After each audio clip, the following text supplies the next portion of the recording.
আমন্ত্রণ জানাচ্ছি প্রিয় দর্শক মানচিত্রের নিয়মিত আয়োজন কথোপকথনে। নমস্কার, আমি তরুণ ঘোষ। আপনারা সবাই হয়তো ভাবছেন পরবর্তী কি, বিএনপি তো জিতলো আর শফিকুরের জামাত তো হারলো, যদিও উনি এখনো হার স্বীকার করেননি। বিএনপি 200-র উপরে ভোট পেয়েছে, 300 আসন সংসদের, জাতীয় সংসদের মোট 350, তার মধ্যে 50 জন তো মহিলাদের জন্য সংরক্ষিত, তাহলে 300 আসন। এই 300 আসনের মধ্যে 200 আসনের উপরে বিএনপি জিতে গিয়েছে।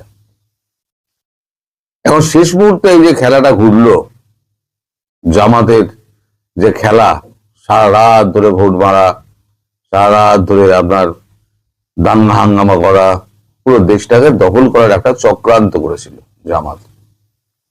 তার সঙ্গে চক্রান্তে যোগ দিয়েছিলেন আমাদের বলবো না, আপনাদের সেনাপ্রধান ওয়াকারুজ্জামান। তিনি তো বরাবরই জামাতি এবং জামাতের প্ল্যানিং উনি চলছিলেন। কিন্তু গতকালকে আমাদের সেনাপ্রধান দ্বিবেদী সাহেব তাকে ফোন করে চরম ধমক দিয়েছেন যে আপনি যদি এইভাবে কাজ করতে থাকেন তাহলে ভারত আপনাকে তুলে আনতে 8 ঘন্টার বেশি সময় নেবে না, 8 ঘন্টা লাগবে আপনাকে তুলে আনতে। আপনি ভারতের কথা শুনে কাজ করুন, যেরকম বলা হয়েছিল সেই অনুযায়ী কথা চলুন। তারপরে একদম ওয়াকারুজ্জামান পুরো খেলা ঘুরিয়ে দেন, মার দাঙ্গা চারিদিকে করে একজন জামাতের প্রার্থীকে একেবারে আটক করে গুলি শুদ্ধ বন্দুক আটক ফাটক করে টাকা পয়সা ধরে জামাতের মধ্যে একটা ত্রাস ধরিয়ে দেন। এদিকে আপনার আওয়ামী লীগ কর্মীরা তো ঘরের মধ্যে বন্দী, তার মধ্যে যতটা ইঞ্জিনিয়ারিং করা সম্ভব, রিগিং করা সম্ভব সব তো করে নিয়েছে। এখন হিসেব অনুযায়ী যদি অফিসিয়াল হিসেব ধরেন তাহলে 14%-এর বেশি ভোট পড়েনি, 14%। বাকিটা সব ভেজাল। আর বিএনপি ঘরে পুরো ভোটটা পড়েছে। হ্যাঁ, কিছু ভোট এরকম খবর আছে, কিছু ভোট আওয়ামী লীগেরও রয়েছে, যারা বিএনপির মানে এর তলায় আশ্বাসে বেঁচে আছেন যে আমরা তোমাদেরকে দেখব, তোমরা আমাদের সঙ্গে থাকো, তারা কিছু কিছু দিয়েছেন, এমন খবরও আছে। এখন ব্যাপার হচ্ছে, এই সকালবেলা আমি ভিডিওটা করতে বসলাম কেন, এখন ঘড়িতে বাজে 9টা। খবরটা হচ্ছে নিঃশব্দে অজিত ডোভাল খেলে দিলেন এবং কালকে রাত্রিবেলা প্রধানমন্ত্রী নরেন্দ্র মোদী শেখ হাসিনাকে শুভেচ্ছা বার্তা পাঠিয়েছেন, মানে ফোন করে শুভেচ্ছা ফোনালাপ হয়েছে এবং জিজ্ঞেস করেছেন দিদি আপনি কবে ফিরতে চান। এর মধ্যে নিহিত আছে এক গুরু তত্ত্ব, কবে ফিরতে চান। অর্থাৎ এবার আপনারা মনে করুন, পিছন দিকের ইতিহাস মনে করুন, যখন আমাদের তারেক জিয়ার মা যখন মারা গেলেন, তখন কিন্তু আমরা রাষ্ট্রদূতের হাত দিয়ে কোন রকম শোক বার্তা পাঠায়নি। গিয়েছিলেন কে? স্বয়ং জয়শঙ্কর। তিনি গিয়ে আলাদা তারেক রহমানের সঙ্গে মিটিং করেছিলেন এবং সেখানেই ঠিক হয়েছিল যে তারেক রহমান ক্ষমতায় বসবেন, ক্ষমতায় বসে তিনি এই যে আওয়ামী লীগের এই যে মানে আওয়ামী লীগকে নির্বাসনে পাঠানো এই যে সরকারি অর্ডারটা, সেটা উনি খারিজ করবেন। প্রথম ধাপ হচ্ছে এইটা, অর্থাৎ আওয়ামী লীগ তার উপর থেকে সমস্ত মামলা তুলে নেওয়া হলো, আওয়ামী লীগের নির্বাসন প্রত্যাহার করে নেওয়া হলো সরকারিভাবে। তারেকের সমস্ত মামলা তো অনেক এই হয়ে গেছে, অর্থাৎ আওয়ামী লীগের সঙ্গে একটা বোঝাপড়া একটা ভারত করাচ্ছে। এইবার আওয়ামী লীগ নেত্রী বাংলাদেশে ফিরবেন। তাই নরেন্দ্র মোদী বলেছেন আপনি কবে ফিরতে চান, সেই অনুযায়ী তারেক রহমানের সঙ্গে কথাবার্তা হবে। কারণ তারেক রহমান গদিতে বসে প্রথম যে সইটা করবেন সেটা হচ্ছে আওয়ামী লীগের নির্বাচন সংক্রান্ত যে নথি আছে সেটাকে বাতিল করবেন এবং তার বিরুদ্ধে যত মামলা আছে সেই মামলাগুলোকে বাতিল ঘোষণা করবেন। এটা ছিল ভারতের প্রথম শর্ত জয়শঙ্করের সঙ্গে মিটিং এর সময়তে। এবং সেই শর্ত অনুযায়ী কাজ হচ্ছিল, কিন্তু পরবর্তীকালে তারেক রহমান জয়শঙ্করকে ফোন করে জানান পরশু দিনকে যে জামাত যেভাবে অত্যাচার করছে এবং যেভাবে ক্যাম্পেইন করছে, সরকারি এতে ইউনুস কাজে লাগিয়ে জামাতকে ক্ষমতায় আনার চেষ্টা করছেন, সেখানে তো আপনাদের সঙ্গে কথা বললেও আমরা কিন্তু ক্ষমতায় যেতে পারবো না, সেক্ষেত্রে আমরা কি করব। তারপরে কথা হয় অজিত দোভালের সঙ্গে। তারপর অজিত দোভালের বুদ্ধিতে হবে বা কিছু একটা হবে, আমাদের সেনাপ্রধান তারপরে ফোন করে চমকান হচ্ছে এই ওয়াকারুজ্জামানকে। ওয়াকারুজ্জামান বেসিক্যালি কিন্তু ভীতু মানুষ, সবসময় নিজে একটু বাঁচিয়ে চলেন, নিজের পেছনে বাটামটা যাতে না পড়ে সেজন্য বাঁচিয়ে চলেন। ওয়াকারুজ্জামানের কাছে যখন এই ধমকটা গেল, তখন ওয়াকারুজ্জামান দেখলো আমি তো বিপদে পড়ে যাব। ভারতের কথা যদি শোনেন, সেনাপ্রধান বলেছেন ভারতের কথা যদি শোনেন তাহলে আপনি প্রাণে বেঁচে যাবেন এবং দেশেও থাকবেন, আর আপনি যদি বিদেশে যেতে চান সেটা আপনার ইচ্ছা, কিন্তু আপনার গায়ে কেউ হাত দেবে না। আর যদি আপনি তার অন্যতা করেন তাহলে আপনাকে তুলে আনতে আমাদের আধ ঘন্টা সময় লাগবে না, আধ ঘন্টা সময় লাগবে না আপনাকে তুলে আনতে, আপনি যেখানেই থাকুন, আমরা সব জানি। তারপরে এখন তারপরে তো ওই কাণ্ড হয়। আপনাদের অনেকের মনেই প্রশ্ন ছিল, আমি গতকালকে ভিডিও যেটা করেছি সেখানে শেখ হাসিনার যে বার্তা আমি দিয়েছি সেখানে আপনারা সবাই লিখেছেন যে পরবর্তী কি। পরবর্তী হচ্ছে এইটা যে প্রথম ধাপে শেখ হাসিনা এই আওয়ামী লীগকে নির্বাসিত করা, সেই আদেশটাকে খালাস করে দেওয়া। দ্বিতীয় হচ্ছে আওয়ামী লীগ নেত্রীর বিরুদ্ধে সমস্ত মামলা প্রত্যাহার করা, মানে বাতিল করা। এবং তৃতীয় হচ্ছে নিরাপরাধ যত আওয়ামী লীগ কর্মী রয়েছেন, সাংবাদিক রয়েছেন, বুদ্ধিজীবী রয়েছেন, লেখক রয়েছেন, তাদের সমস্ত মামলা থেকে বেকসুর খালাস করে দিতে হবে। কোনো জামিন নয়, বেকসুর খালাস করে দিতে হবে। এগুলো কিন্তু শর্তের মধ্যে রয়েছে। অর্থাৎ এখন যারা আওয়ামী লীগের কর্মী, নেতা, যারা লেখক, বুদ্ধিজীবী, শিল্পী যারা রয়েছেন, যারা এই অত্যাচারের শিকার হয়েছেন, তারা এখন নিশ্চিন্তে থাকতে পারেন যে আগামী মাসখানেকের মধ্যে আপনাদের পুরোপুরি মুক্তির ব্যবস্থা হবে, সেখানে কোনো জামিনের প্রসঙ্গ থাকবে না। এবার শর্ত হলো শেখ হাসিনা যখন ফিরবেন তখন তিনি আবার নির্বাচনী কাজকর্ম শুরু করে দেবেন, আর এই সরকার টিকবে না। কারণ যখনই শেখ হাসিনা তার রাজনৈতিক কর্মকাণ্ড শুরু করবেন, তিনি যখন বলবেন যে আমাকে উৎখাত করা হয়েছিল, এই চক্রান্ত হয়েছিল আপনাদের চোখের সামনে, এইবার 16 বছর ধরে আমি যা করেছি, আমাকে চোর সাজানো হয়েছিল, আমি কতটা চোর কতটা সাধু আপনাদের চোখের সামনে, আমি কি দেশ রেখে গেছিলাম আর কি দেশ হয়েছে সেটা আপনাদের চোখের সামনে, অথচ আমাকে চোর প্রমাণিত করে আমাকে দেশ থেকে বাধ্য করা হয়েছে, মানুষকে ভুল বোঝানো হয়েছিল, আপনাদের ভুল বোঝানো হয়েছিল।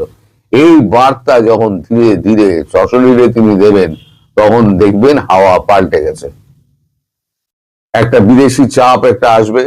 ভারত চাইছে কি আপাতত ব্যাপারটা ধামাচাপা হোক, আপাতত জিনিসটা ধামাচাপা হোক, তারপর এখন দেখা যাবে ভবিষ্যতে কি হয়।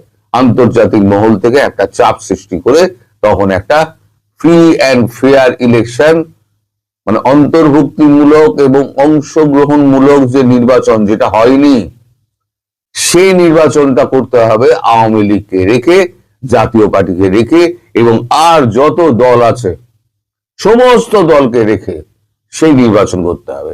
আর সেই নির্বাচন যদি হয়, সমস্ত দলকে রেখেও যদি হয়, প্রধান বিরোধী দল হবে বিএনপি, এবং বিএনপি সেই মর্যাদা পাবে, ভারতের সঙ্গে যা কথা হয়েছে সেই বিএনপি সেই মর্যাদা পাবে।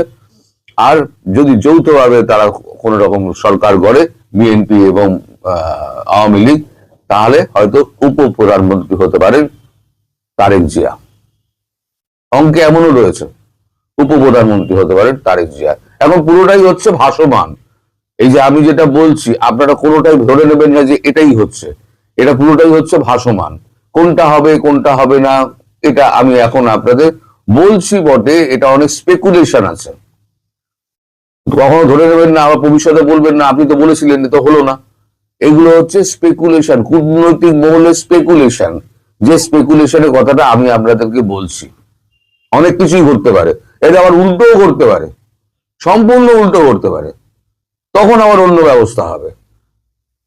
তো এখন আপনাদের যেটা এরকম প্রাথমিক জিজ্ঞাসা ছিল সেটা হচ্ছে শেখ হাসিনা কবে ফিরছেন। শেখ হাসিনা খুব শীঘ্রই ফিরবেন।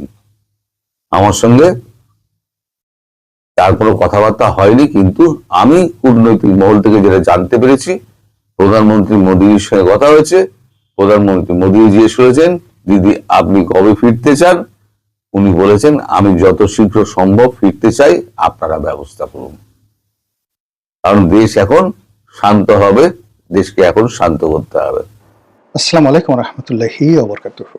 সম্মানিত দর্শক, নির্বাচনের মাত্র 2 দিন বাকি। ঠিক এই সময়টিতে আপনার অনুভূতি কেমন? নির্বাচনের ময়দানে আপনি যে যে এলাকাতে রয়েছেন সেখানে জনগণের ভোট দেওয়ার আগ্রহ কেমন? আপনাদের কি মনে হচ্ছে নির্বাচনের দিন ভোট কেন্দ্রে ভোটার উপস্থিতি খুব বেশি হবে, নাকি 14, 18 এবং 24 এই 3টি নির্বাচনে যে ক্রমবর্ধমান হারে ভোটার উপস্থিতি কমেছে এবং 2024 সনে এসে ভোটার উপস্থিতি যেভাবে ধস নেমেছে, এবার কি এরকম হবে, নাকি 5%, 6% যে ভোট, সেই ভোটটা একেবারে লাফে 50%, 60%, 70 কিংবা 80% হয়ে যাবে? কিংবা জনাব তারেক রহমান সাহেব অথবা শফিকুর রহমান সাহেবের যে ম্যাজিক, সেই ম্যাজিকের কারণে এবং ডক্টর মোহাম্মদ ইউনূসের দোয়া এবং আশীর্বাদের কারণে সারা পৃথিবীকে চমকিত করে দেওয়ার মতো একটি অবাধ, সুষ্ঠু এবং শান্তিপূর্ণ নির্বাচন হবে। জাস্ট অপেক্ষা করুন, দেখুন। আমার কাছে যেটা মনে হচ্ছে যে নির্বাচন এবার যা কিছু হচ্ছে, আমি নিজে ব্যক্তিগতভাবে এই নির্বাচনের 2 দিন আগেও স্বস্তি পাচ্ছি না, বিশ্বাস পাচ্ছি না, আস্থা পাচ্ছি না, শান্তি পাচ্ছি না।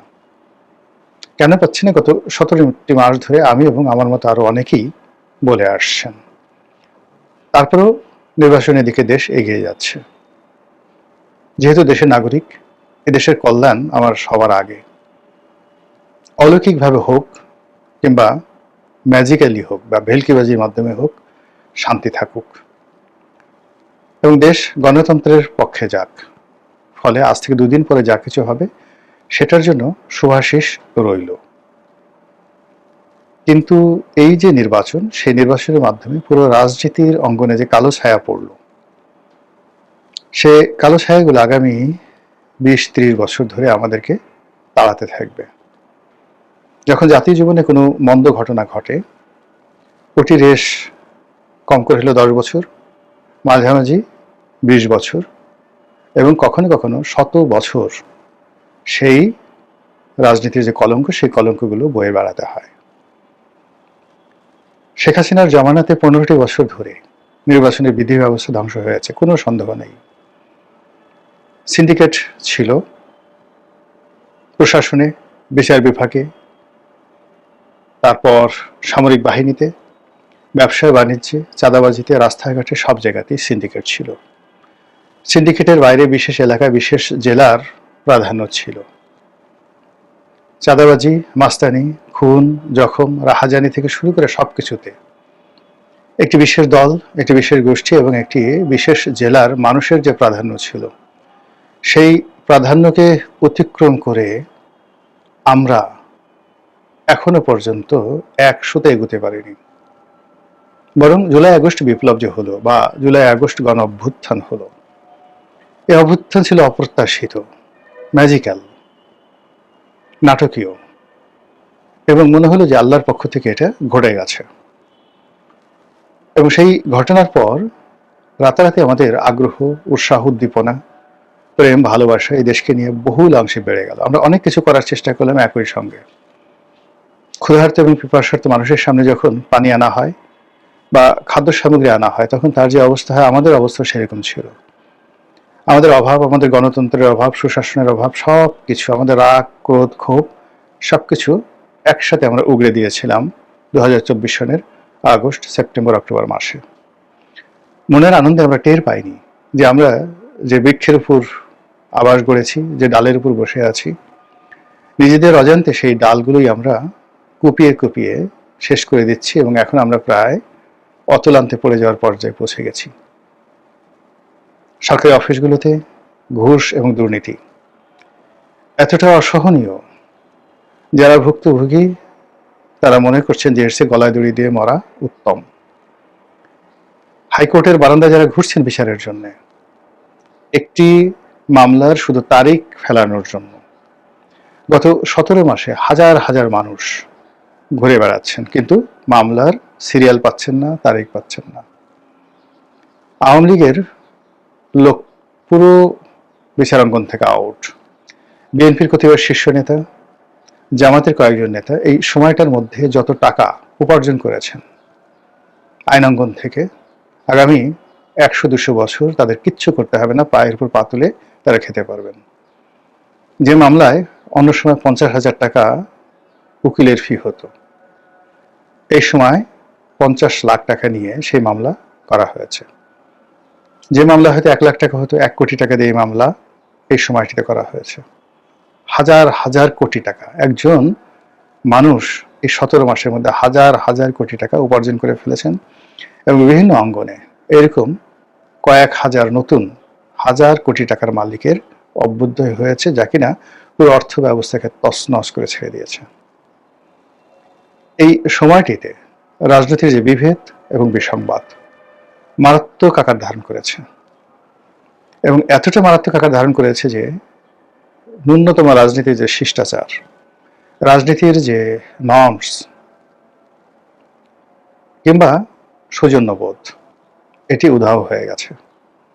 এখানে কে রাজা, কে প্রজা, এখানে কে ভালো, কে মন্দ, কে সাধু, কে শয়তান, ডাজ নট ম্যাটার।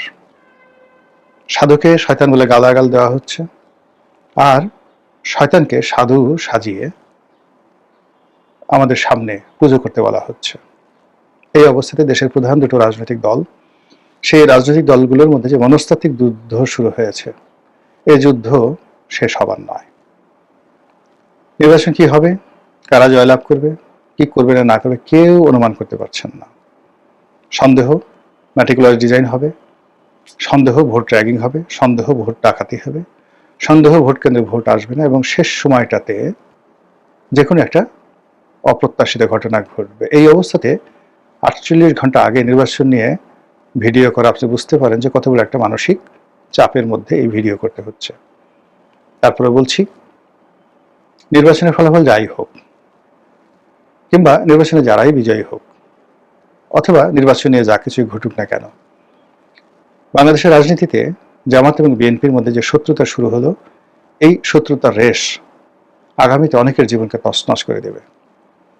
রাজনীতিতে যে সকল ন্যারেটিভ হঠাৎ করে শুরু হয়ে গেল, বিএনপি ঠিক অনেকটা আওয়ামী লীগের মতো করে মুক্তিযুদ্ধের ধারক বাহক, কথক এবং অংশীদার হিসেবে তারা আবির্ভূত হয়েছে, যাদের মূল সহায়, মূল সম্পত্তি মুক্তিযুদ্ধ।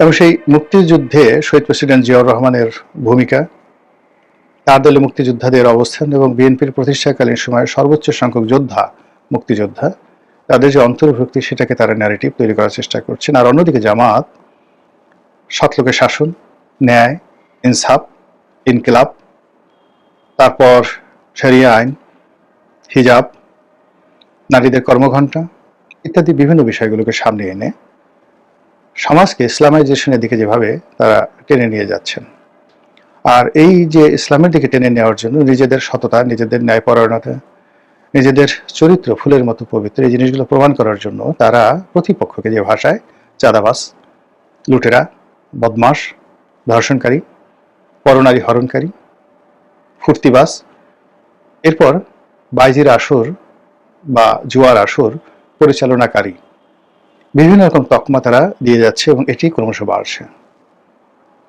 অতীতে বিএনপি যে সময় ক্ষমতায় ছিল, বিশেষ করে 2001 থেকে 2006, এই সময়টিতে যে সকল অপরাধ হয়েছে, প্রত্যেকটা অপরাধকে রঙিন চলচ্চিত্রে রূপান্তরিত করা হচ্ছে।